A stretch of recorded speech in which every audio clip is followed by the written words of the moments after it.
카먼티비. Hi guys, this is Common. Let's read together chapter 10. A crane for Grandma. Grandma, from high up on the rooftop, could see everything that was going on, and she didn't like what she saw. She wanted to be the center of attention. Nobody was taking the slightest notice of her.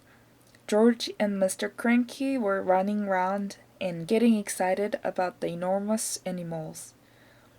Mrs. Cranky was washing up in the kitchen, and Grandma was all alone on the rooftop. "Hey, you!" she yelled. "George, get me a cup of tea this minute.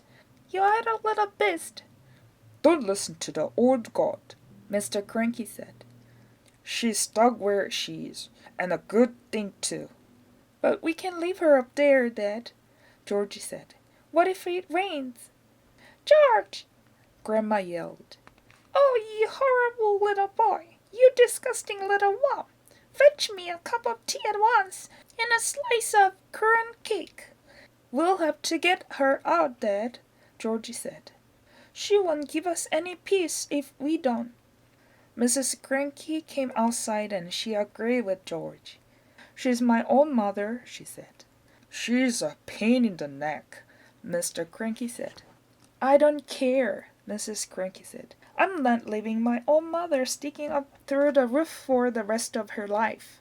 So, in the end, Mr. Cranky telephoned the crane company and asked them to send their biggest crane out to the house at once. The crane arrived 1 hour later. It was on wheels, and there were 2 men inside it.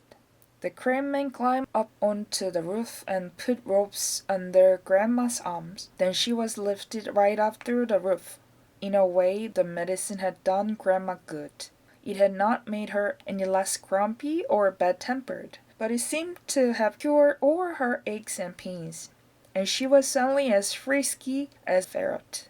As soon as the crane had lowered her to the ground, she ran over to the George's huge pony, Jack Frost, and jumped on to his back. This ancient old hag, who was now as tall as a house, then galloped about the farm on the gigantic pony, jumping over trees and sheds, and shouting, "Out of my way! Clear the decks! Stand back, oh you miserable midgets, or I will trample you to death!" and other silly things like that.